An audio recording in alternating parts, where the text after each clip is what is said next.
Once more, good morning. નમસ્કાર everybody. Last લેક્ચરમાં આપણે સિન્થેસિસ નામનું ચેપ્ટર સ્ટાર્ટ કરેલું. એમાં સૂચના તમને યાદ હશે, combine the following sentences and make one meaningful sentence. એટલે આપેલા વાક્યોને જોડીને એક અર્થપૂર્ણ વાક્ય બનાવો. આપેલા વાક્યોને જોડીને એક અર્થપૂર્ણ વાક્ય બનાવો એવી સૂચના આપેલી હોય છે. એમાં આપણે બે વસ્તુઓ શીખ્યા હતા. વાક્ય જોડવાની બે પદ્ધતિઓ છે, એક ક્લોઝ દ્વારા અને બીજું કનેક્ટિવ્સ દ્વારા. ક્લોઝ દ્વારા અને કનેક્ટિવ્સ દ્વારા. મેં ક્લોઝિસની આપણે વાત કરતા હતા. તમને 8 ક્લોઝિસ સમજાવ્યા હતા.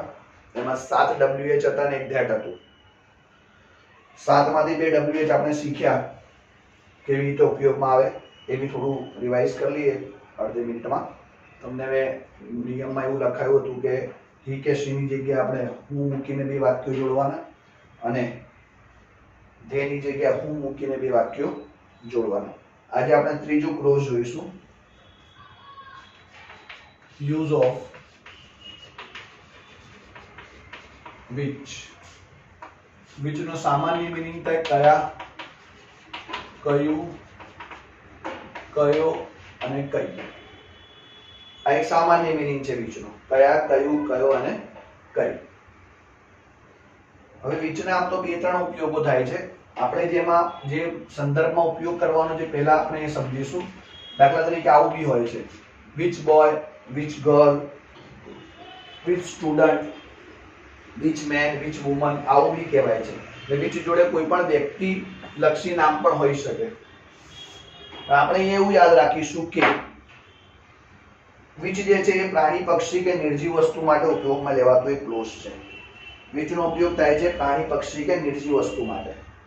which નો ઉપયોગ પ્રાણી, પક્ષી કે નિર્જીવ વસ્તુ માટે થાય. આપણે થોડું ધ્યાન રાખીશું આના સંદર્ભમાં. એટલે આપણે અહીંયા એવું જ યાદ રાખવાનું આ ચેપ્ટર પૂરતું ખાસ કે which જે છે એ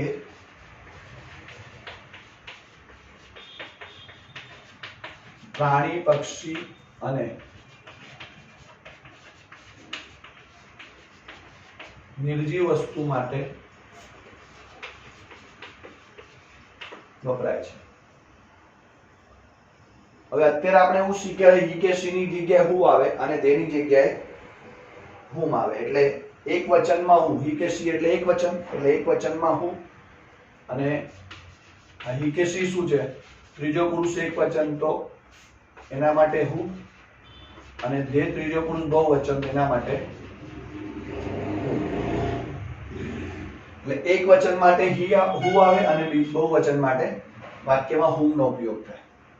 અહીંયા આપણે એવું યાદ રાખવાનું કે which જે છે એક વચન બહુવચન બંનેમાં આવે.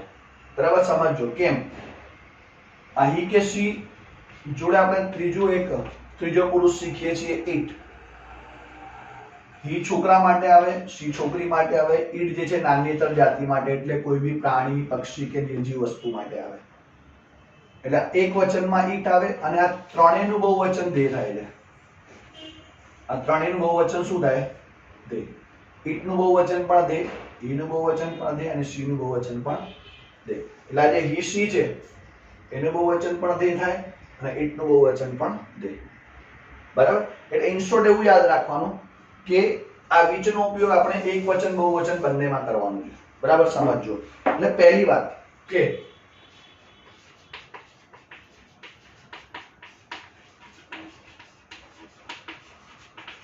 એક તો આ ઇટ ની જગ્યાએ which. આ તો નોર્મલ છે. ઇટ સજીવ નિર્જીવ વસ્તુ પ્રાણી, પક્ષી માટે વપરાય એટલે ઇટ ની જગ્યાએ which આવે. અને સેકન્ડલી જો ધે નો ઉપયોગ પ્રાણી, પક્ષી અથવા નિર્જીવ વસ્તુના સમૂહ માટે થયો હોય તો વાક્યમાં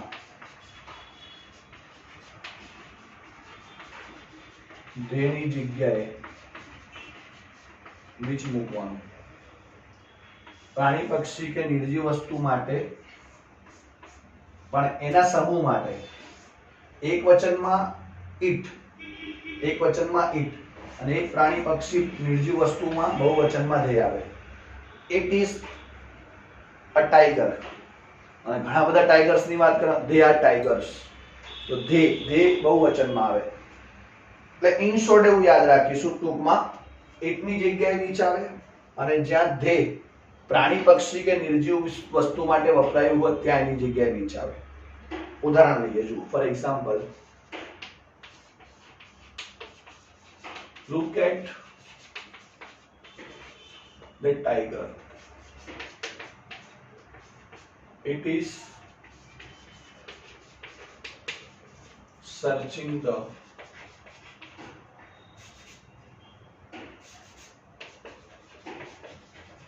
food. પ્રે પણ કહેવાય છે, PREY, પ્રે એટલે ખોરાક, હન્ટ, હન્ટ એટલે શિકાર. હવે અહીંયા ઈટનો ઉપયોગ કોના માટે થયો છે? ટાઈગર માટે. એક વચન છે તો આપણે અહીંયા લખીશું look at the tiger which is searching the food. અહીંયા આપણે ઈટની જગ્યાએ which મૂકીને બે વાક્યો જોડી દીધા. બે વાક્યો જોડો એટલે વચ્ચે તમારે પૂર્ણ વિરામ કાઢી નાખવાનું. ઓકે, બહુવચનની વાત કરીએ. The deers were grazing in the field. Grazing એટલે ચરવું. They were attacked by the lion. The deers were grazing in the field. They were attacked by the lion. અહીંયા જે they છે એ કોના માટે વપરાયું છે? ડિયર્સ, બહુવચનમાં પ્રાણીઓનું નામ આપેલું છે. આપણે અહીંયા એવું જોઈ ગયા, પ્રાણી પક્ષી કે નિર્જીવ વસ્તુના સમૂહ માટે they નો ઉપયોગ થયો હોય તો એની જગ્યાએ આપણે મૂકી દેવાનું which. તો જવાબ શું બનશે? The deers were grazing in the field which were attacked by the lion. આમ જવાબ બને. The deers were grazing in the field which were attacked by the lion. Okay, સમજ પડી? એટલે ઇન શોર્ટ એવું યાદ રાખીશું, he કે she ની જગ્યાએ who મૂકવાનું, they ની જગ્યાએ whom આવે. it આપેલું હોય તો it ની જગ્યાએ which મૂકી દેવાનું. પણ they આપેલું એટલે જોવાનું they નો ઉપયોગ કોના માટે થયો છે? they નો ઉપયોગ માનો કે વ્યક્તિઓના સમૂહ. અહીંયા deers ની જગ્યાએ boys આપેલું હોય તો અહીંયા they ની જગ્યાએ whom લખવાનું. અહીંયા deers પ્રાણીઓ છે, પક્ષીઓનું નામ આપેલું હોય, નિર્જીવ વસ્તુનું નામ આપેલું હોય તો એના માટે they નો ઉપયોગ થયો હોય તો આપણે which મૂકવાનું. બરાબર? એટલે they માટે યાદ રાખજો, they જ્યારે વ્યક્તિના સમૂહ માટે વપરાયું હોય તો they ની જગ્યાએ whom મૂકવાનું. જ્યારે they નો ઉપયોગ પ્રાણી પક્ષી કે નિર્જીવ વસ્તુના સમૂહ માટે થયો હોય they નો ઉપયોગ તો ત્યાં આપણે મૂકવાનું which. આ ત્રીજું આપણે ક્લોઝ શીખ્યા. ચોથું ક્લોઝ જોઈશું આપણે, યુઝ ઓફ વેર અને જોડે જોડે use of when. Where and when બંને જોડે જોઈએ. કેમ? કારણ કે વેર નો ઉપયોગ થાય સ્થળ માટે અને વેન નો ઉપયોગ થાય સમય માટે. સ્થળ અને સમય, સ્થળ અને સમય માટે. એના માટે હું તમને શબ્દો કહીશ, એની જગ્યાએ આપણે વેન કે વેર નો ઉપયોગ કરીને બે વાક્યો જોડવાના. બરાબર સમજો? જુઓ કે વાક્યમાં સ્થળદર્શક શબ્દો. સ્થળદર્શક શબ્દોમાં આપણે બે શબ્દો યાદ રાખીશું, ત્રણ, સોરી. there, here અને place. આ ત્રણ શબ્દો યાદ રાખવાના. આ ત્રણની જગ્યાએ વેર મૂકીને બે વાક્યો જોડી દેવાના. સ્થળદર્શક શબ્દો there, here અને place ની જગ્યાએ વેર મૂકીને વાક્યો જોડો. દેખો અહીંયા વાક્ય લખું છું. We visited the zoo last week.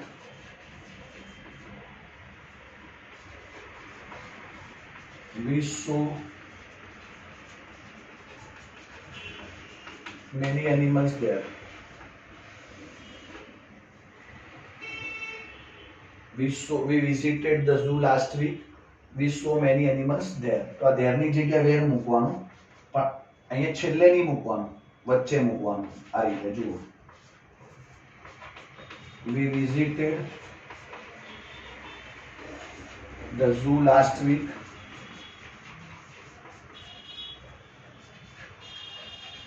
Where we saw many animals.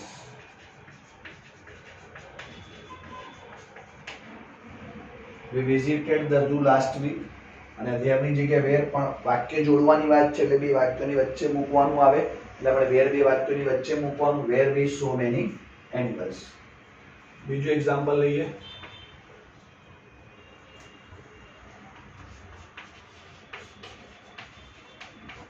The family was on a tour of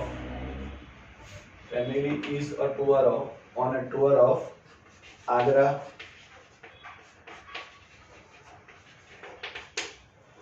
They will see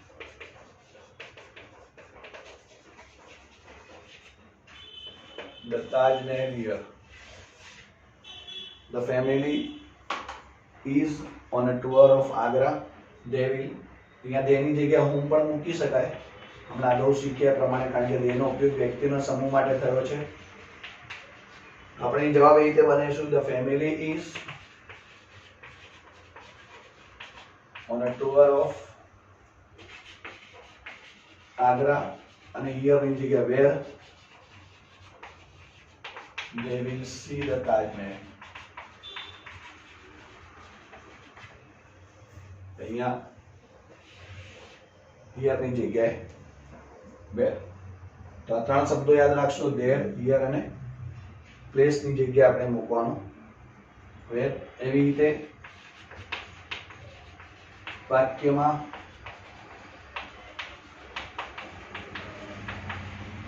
સમયદર્શક શબ્દો, દાખલા તરીકે day, week, month, year, date વગેરેની જગ્યાએ આ બધા સમયદર્શક શબ્દો છે. Date, year, date. અહીંયા ટાઈમ પણ આવી શકે ની જગ્યાએ વેન મૂકીને બે વાક્યો જોડવાના. સમયદર્શક શબ્દો day,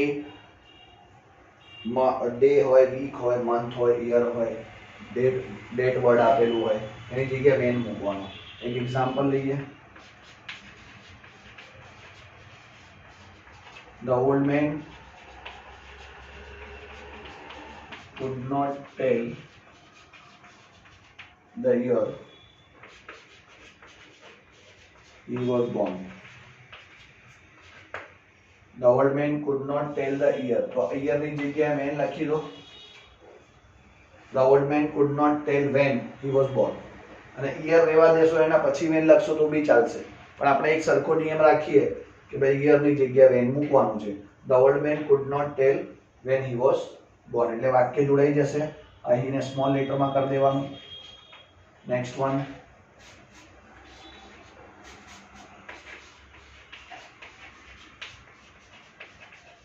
Do you know the time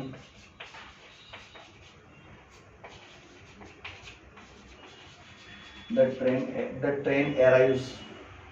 અહીંયા આપણે the time ની જગ્યાએ મૂકી દો when. Do you know when the train arrives? Train arrives કર્યા લખ્યા પછી છેલ્લે ક્વેશ્ચન માર્ક કરી દેવાનો. ક્વેશ્ચન માર્ક્સને છેલ્લે લઈ જવાનું, કારણ કે બંને વાક્યો જોડાઈ ગયા તો પછીનું વાક્ય બી સવાલમાં કન્વર્ટ થઈ જશે. જવાબ શું બને? Do you know when the train arrives? Okay, આપણે અહીંયા ક્લોઝિસમાં અહીંયા સુધી પહોંચ્યા. ચાર શબ્દો જોઈ ગયા આપણે. Who, તો વુડ કોની જગ્યાએ આવે? હી કે શીની જગ્યાએ હું આવે? વાક્ય જોડવા માટે ધેની જગ્યાએ આપણે હું મૂકવાનું, ઇટની જગ્યાએ વિચ લખવાનું. ધેનો ઉપયોગ જો પ્રાણી, પક્ષી કે નિર્જીવ વસ્તુના સમૂહ માટે થયું હોય તો ધેની જગ્યાએ વિચ લખવાનો. એવી રીતે સ્થળ દર્શક શબ્દોની જગ્યાએ વેર આવે, સમય દર્શક શબ્દોની જગ્યાએ વેન આવે. બરાબર. આ 5 ક્લોઝિસ શીખ્યા, 3 ક્લોઝ બાકી આપણે નેક્સ્ટ લેક્ચરમાં જોઈશું. ઓકે, ત્યાં સુધી થેન્ક યુ, ગુડ બાય, જય હિન્દ.